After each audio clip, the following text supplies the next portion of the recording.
تحفظ ختم نبوت، ناموس رسالت، رد قادیانیت، حالات حاضرہ اور دیگر اہم ملکی و بین الاقوامی موضوعات پر مبنی مستند اور معلوماتی پروگرامز دیکھنے کے لیے 63 چینل HD کے آفیشیل یوٹیوب چینل کو سبسکرائب کیجیے۔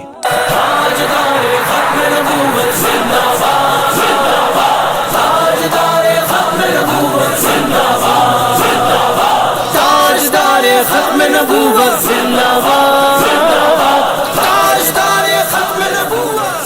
اللهم صل على محمد وعلى آل محمد كما صليت على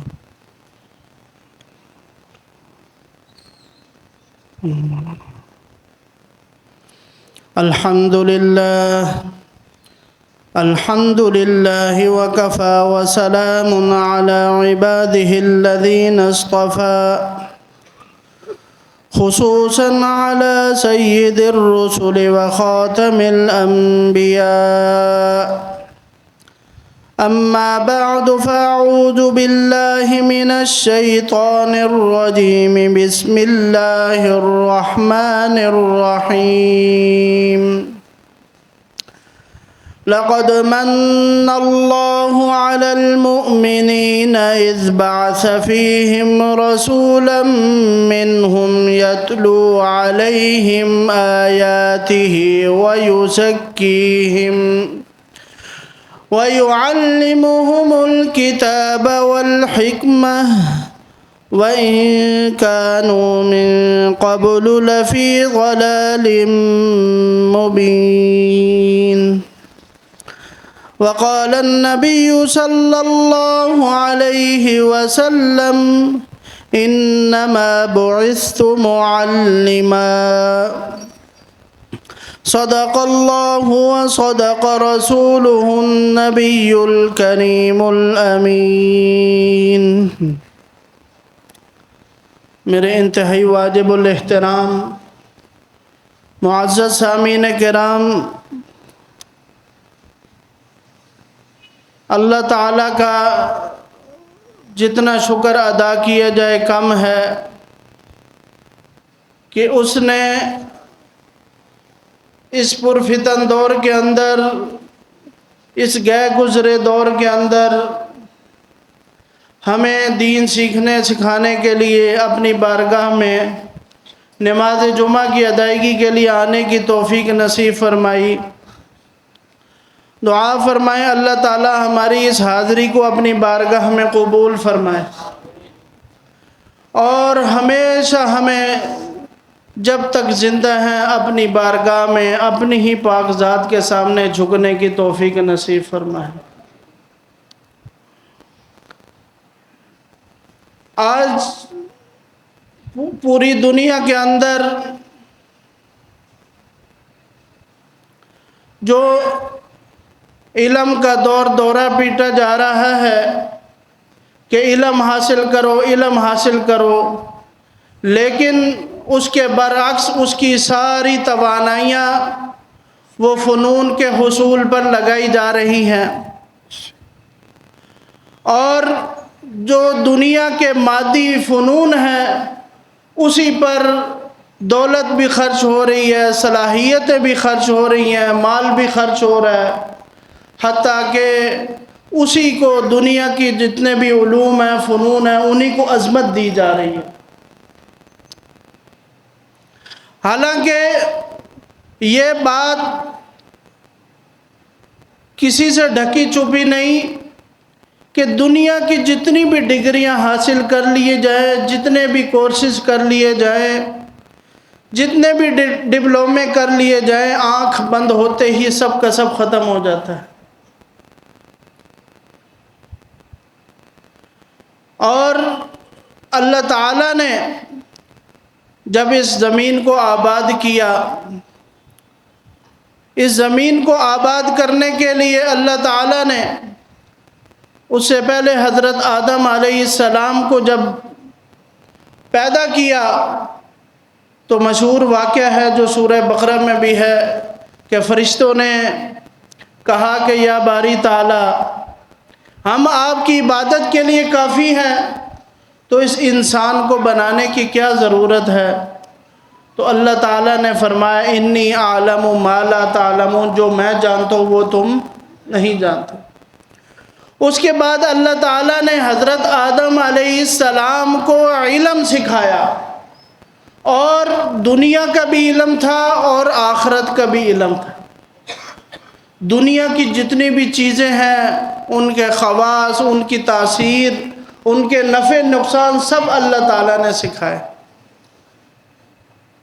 تو گویا اللہ تعالیٰ نے یہ بتا دیا کہ انسان کے لیے اور انسان کے افضل ہونے کے لیے، صاحب فضیلت ہونے کے لیے علم کا حاصل کرنا ضروری ہے۔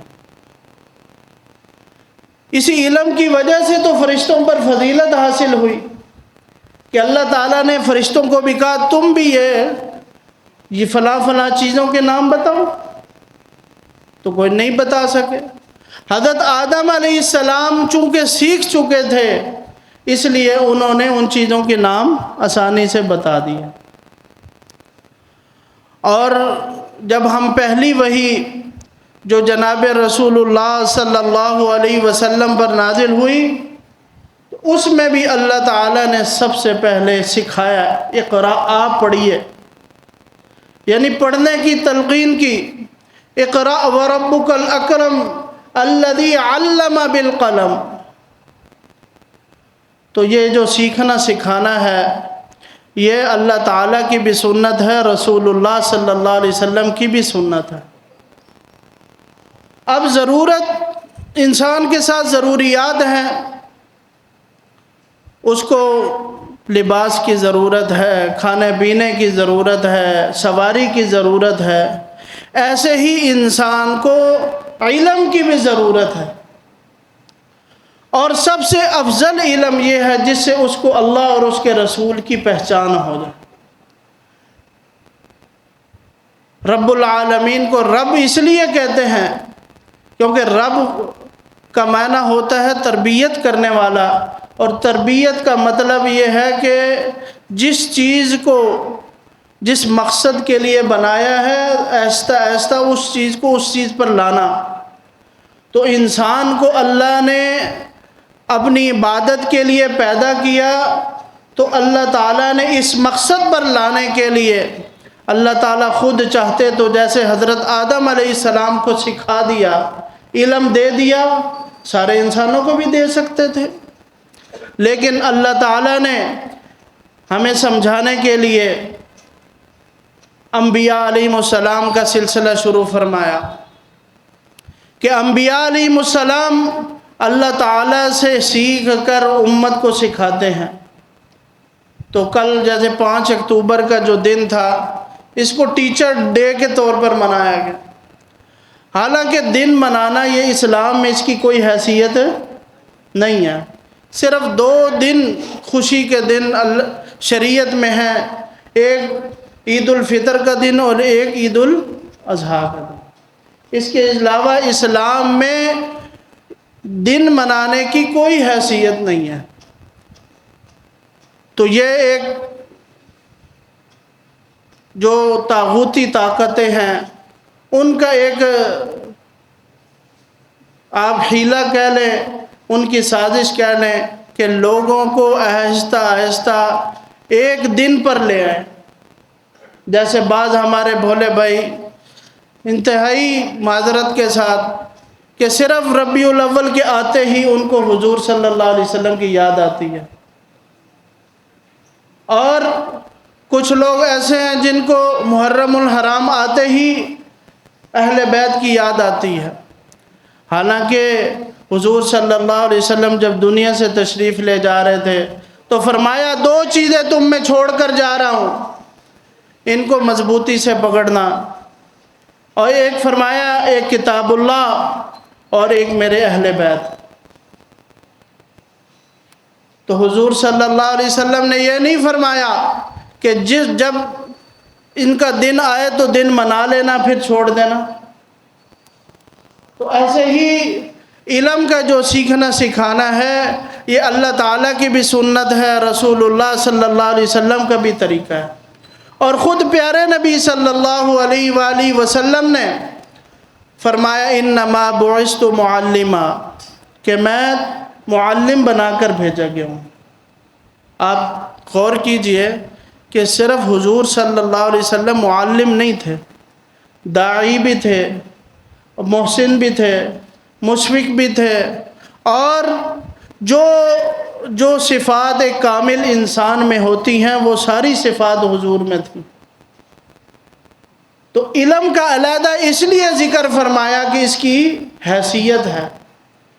سورہ مجادلہ میں اللہ تعالیٰ نے فرمایا والذین اوتوا العلم درجات، کہ جو علم والے ہیں ان کو بہت اونچی فضیلت حاصل ہے۔ تو اس لیے ہمیں ایسا علم سیکھنا چاہیے جس سے ہم اللہ اور اس کے رسول صلی اللہ علیہ وسلم کے کہے کے مطابق زندگی گزارنے والے بن جائیں۔ جس مقصد کے لیے اللہ تعالیٰ نے ہمیں پیدا کیا ہے اس مقصد کو پہچاننے یہ سیکھنا ہمارے لیے ضروری ہے۔ باقی جتنی بھی چیزیں ہم سیکھتے ہیں، جو فنون سیکھتے ہیں، وہ ضروریات ہیں، ان کی صرف جب آنکھ بند ہونی ہے اس وقت تک ان کی ضرورت ہے، لیکن علم ایک ایسی دولت ہے، علم نبوت آپ اس کو کہہ لیں، علم الہی کہہ لیں، اس کی ضرورت آخرت میں بھی پڑے گی۔ نبی پاک صلی اللہ علیہ وآلہ وسلم ایک اچھے معلم بھی تھے۔ اللہ تعالیٰ نے اس لیے امت پر جو احسان جتلایا وہ یہی جتلایا کہ میں نے مومنین پر یہ احسان کیا ہے کہ ایسا رسول ان میں بھیجا ہے جو قرآن پاک بھی ان کو سکھاتا ہے، قرآن پاک کی تعلیم بھی دیتا ہے، اور ان کے دلوں کو بھی صاف کرتا ہے، اور حکمت کی باتیں بھی بتاتا ہے۔ تو یہ تعلیم یہ انسان کے لیے انتہائی اہمیت کی چیز ہے۔ حضور صلی اللہ علیہ وآلہ وسلم ایک کامل معلم تھے۔ کامل معلم وہ ہوتا ہے جو جس کے اندر انسانی ہمدردی بھی ہو اور انتہائی اعلیٰ سلیقہ مند بھی ہو اور اچھے کردار کا بھی مالک، کیونکہ حضور صلی اللہ علیہ وسلم نے مختلف طریقوں سے انسان کو سکھلانے کی، صحابہ کرام کو تربیت دینے کی کوشش کی۔ اور وہ طریقہ کیا تھا؟ پہلا طریقہ تھا واعظ و نصیحت، کہ آپ صلی اللہ علیہ وسلم واعظ و نصیحت کے ذریعے علم سیکھتے سکھاتے تھے۔ اور آپ مشہور واقعہ ہے کہ اصحاب صفہ جو تھے وہ خاص علم سیکھنے سکھانے کے لیے حضور کی مجلس میں ہر وقت رہتے تھے، کہ حضور صلی اللہ علیہ وسلم بھی اپنا زیادہ وقت انہی میں گزارا کرتے تھے۔ کیوں؟ کہ اللہ تعالیٰ نے حکم دیا تھا کہ ان لوگوں کے پاس رہو۔ تو یہ صحابہ کرام رضی اللہ عنہم کو سب سے پہلے اللہ تعالیٰ نے حضور صلی اللہ علیہ وسلم کی ذریعے بطور نمونہ بھیجا۔ حضور صلی اللہ علیہ وآلہ وسلم نے امت کو سکھایا۔ ایک صحابی رسول کہتے ہیں قسم اٹھا کر کہ حضور صلی اللہ علیہ وسلم سے پہلے نہ میں نے کوئی ایسا استاد دیکھا نہ بعد میں جو اتنے احسن انداز میں سکھاتا ہو، اور کبھی بھی آپ صلی اللہ علیہ وسلم نے ڈانٹ ڈپٹ کر نہیں سکھایا۔ تو جس طرح علم نبوت کو سیکھنے کی ضرورت ہے اس طرح صحابہ نے ادب و احترام سے سیکھا بھی۔ آج ہم جو عزت و احترام سے ان کا نام لیتے ہیں یہ انہی ادب و احترام کی وجہ سے ہے کہ صحابہ کرام رضی اللہ عنہم نے جس طرح ادب و احترام کے ساتھ حضور صلی اللہ علیہ وسلم کی مجالس اٹینڈ کی، حضور صلی اللہ علیہ وسلم کے سامنے سیکھنے سکھانے کے لیے جمع ہوئے، جو شوق انہوں نے دکھایا اس کی وجہ سے اللہ تعالیٰ نے بھی حضور صلی اللہ علیہ وسلم کی پیروی کی وجہ سے ہمیں حکم دیا کہ تم بھی اگر حضور کی پیروی کرنا چاہتے ہو تو صحابہ کی طرح کرو، جس طرح انہوں نے سیکھا ہے اسی طرح تم بھی سیکھو۔ اور حضور صلی اللہ علیہ وآلہ وسلم آپ کو اللہ تعالیٰ نے یہ جو ہم پر احسان بتلائے ہیں، حضور صلی اللہ علیہ وسلم کے اندر آپ نے یہ ساری جو سیکھنے قرآن پاک کا سکھانا ہے اور دلوں کی صفائی ہے، حکمت کی باتیں، آپ نے اپنا یہ کام مکمل کر دیا اور احسن طریقے سے کیا۔ اس لیے ہمیں بھی چاہیے کہ ہم علم نبوت کو اہمیت دیں۔ آج افسوس کی بات یہ ہے کہ جو دنیا کے علوم ہیں، جو بچے ہمارے دنیا کے علم حاصل کرتے ہیں، ان کے لیے ہماری ہمدردیاں زیادہ ہیں، ان کی دیکھ بھال زیادہ ہے، ان کے لیے پیسہ بھی زیادہ لگ رہا ہے۔ لیکن جو بچے قرآن پاک پڑھنے کے لیے، مدرسے پڑھنے کے لیے آتے ہیں، ان کے لیے اتنی اہمیت نہیں، اتنی ان کو وقت نہیں دے رہے۔ حالانکہ جو یہ حاصل کر رہے ہیں قرآن پاک کی تعلیم، یہی ان بچوں کے لیے بھی اور والدین کے لیے بھی نجات کا ذریعہ ہے۔ اور جس علوم اور فنون کو ہم اہمیت دے رہے ہیں کہ وہ آنکھ بند ہونے تک وہ سب ختم ہو جانے ہیں۔ اور علم کیا ہے؟ اصل میں علم جو ہے وہ بذات خود مقصود بھی نہیں ہے۔ ہم جو علم سیکھتے ہیں یہ مقصود نہیں ہے، مقصود یہ ہے کہ ہم کس طرح اللہ کی پہچان کر لیں، کس طرح ہم اللہ تعالیٰ کے احکامات پر عمل کرنے والے بن جائیں۔ علم مقصود نہیں۔ اگر علم مقصود ہوتا تو شیطان سے بڑا عالم کوئی نہیں تھا۔ اس نے کتنے انبیاء کی مجالس اٹینڈ کی ہوں گی، اولیاء اللہ کی مجالس اٹینڈ کی ہوں گی، علماء اکرام کی مجالس میں بیٹھا ہوگا، لیکن شیطان صرف علم ہونے کے باوجود عمل نہ کرنے کی وجہ سے گمراہ ہوا۔ اس کے پاس اتنا علم تھا تو اب علماء کو بھی گمراہ کر لیتا، لیکن علم صرف یہ کام نہیں آیا۔ علم کے ساتھ ساتھ جب تک عمل نہیں ہوگا تب تک وہ علم کسی کام کا نہیں ہے۔ تو اس لیے علم وہ ہے کہ جس پر عمل کیا جائے۔ جیسے ہمیں پتہ چلا کہ نماز ہمارے فرض ہے اور نماز کا طریقہ سیکھ لیا، اب اس کا تقاضا یہ ہے کہ ہم اس پر عمل کرتے ہوئے 5 وقت نماز پڑھیں۔ اگر کوئی نماز نہیں پڑھتا، اس کو طریقہ آتا تو اس کو علم ہے نماز کا، لیکن اس سے اس کو کوئی فائدہ حاصل نہیں ہو رہا۔ اور حضور صلی اللہ علیہ وسلم نے بھی دوسرا طریقہ جو تھا حضور کا سکھانے کا، وہ تھا کہ تم مجھے دیکھ کر عمل کرو۔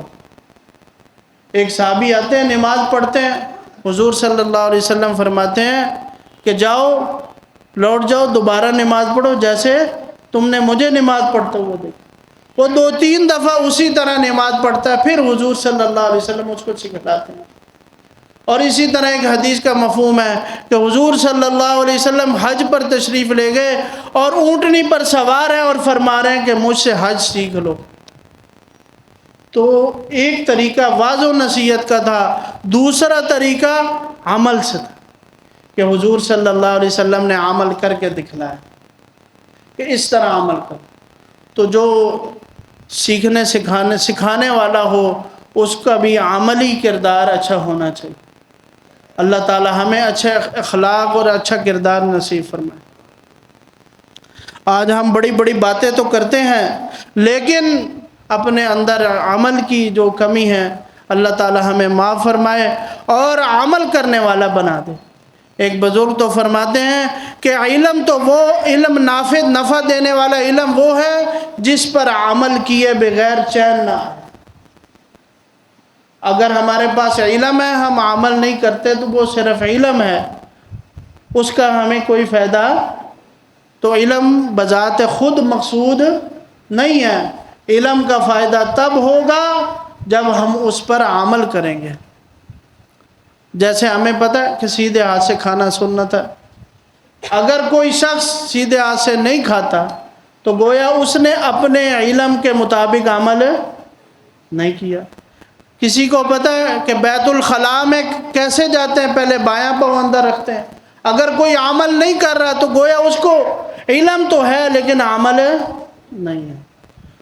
تو ہمیں علم جو سیکھنے سکھانے کا ایک عمل ہے اور جس کی وجہ سے اللہ تعالیٰ نے انسان کو فضیلت دی ہے، تو ہمیں صاحب فضیلت رہنا چاہیے۔ جیسے کوئی افسر ہو اور وہ کام کیا کرے، عام آدمیوں والے کرے، اپنی افسری، اپنا جو عہدہ اس کو بھول جائے، تو اس سے بڑا اس کو کوئی احمق نہیں کہیں گے۔ ایسے ہی اللہ تعالیٰ نے ہمیں جو صاحب فضیلت بنایا ہے وہ اس علم کی وجہ سے ہے۔ اگر ہم اپنے علم پر عمل کرتے رہیں گے تو صاحب فضیلت رہیں گے۔ حالانکہ جتنے بھی فرشتے ہیں وہ علم میں بھی کافی آگے ہیں، لیکن وہ عمل بھی کرتے ہیں۔ اگر ہم عمل نہیں کریں گے تو ہم فرشتوں سے افضل نہیں رہیں گے۔ تو افضل ہونے کے لیے علم پر عمل کرنا ضروری ہے۔ تو حضور صلی اللہ علیہ وآلہ وسلم کا جو تیسرا طریقہ تھا سکھانے کا، وہ حضور کا طریقہ تھا کہ حضور صلی اللہ علیہ وآلہ وسلم کسی بات کو دیکھ لیتے اور اس پر خاموشی اختیار کرتے یا اس کی تعریف کرتے۔ جیسے صحابہ کرام رضی اللہ عنہم میں سے ایک صحابی کا واقعہ آتا ہے کہ اس نے جب نماز میں پڑھا، رکوع سے اٹھنے کے بعد حمدن کثیرن طیبا مبارکن فی، تو نماز کے بعد صحابہ کرام رضی اللہ عنہم سے پوچھا حضور صلی اللہ علیہ وسلم نے کہ یہ کس نے کلمات ادا کیے؟ تو جس صحابی نے کہا کہ میں نے کیے، حضور نے اس کی تائید کی۔ تو یہ حضور صلی اللہ علیہ وسلم کے سکھانے کا ایک انداز تھا۔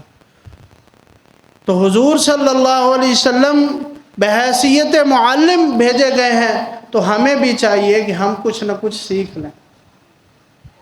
جیسے ہم دنیاوی علوم اور فنون کو سیکھنے کے لیے اہمیت دیتے ہیں، وقت نکالتے ہیں، تو ایسے ہی ہمیں دین سیکھنے کے لیے بھی وقت نکالنا چاہیے۔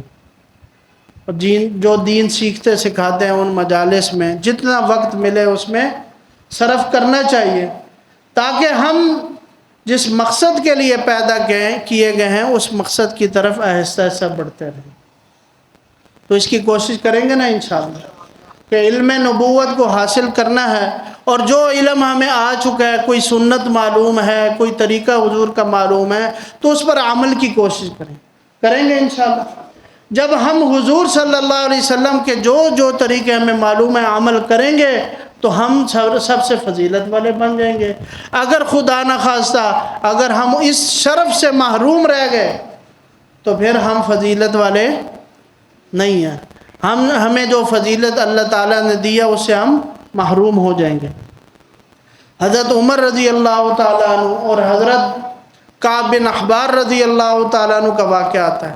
کعب بن احبار یہ تورات اور انجیل کے بہت بڑے عالم تھے، اللہ تعالیٰ نے اسلام کی دولت سے نوازا۔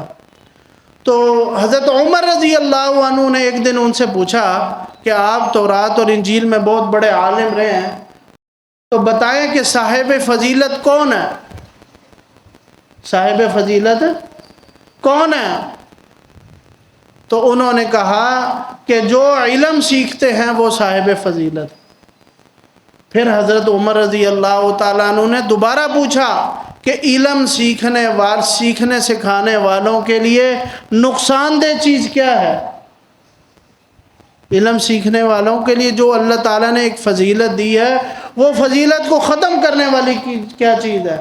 فرمایا کہ ان علوم اور فنون کو جو علم دین کا حاصل کیا ہے اس کو دنیاوی مقصد کے لیے استعمال کرنا، یہ صاحب فضیلت کو ختم کر دیتا ہے، اس کی فضیلت ختم کر دیتا ہے۔ تو جو چیزیں ہم سیکھیں اس پر صرف اللہ کی رضا کے لیے عمل کریں، اللہ کی رضا کے لیے سکھائیں۔ اللہ تعالی ہمیں عمل کی توفیق نصیب فرمائے۔ وآخر دعوانا ان الحمدللہ رب العالمین۔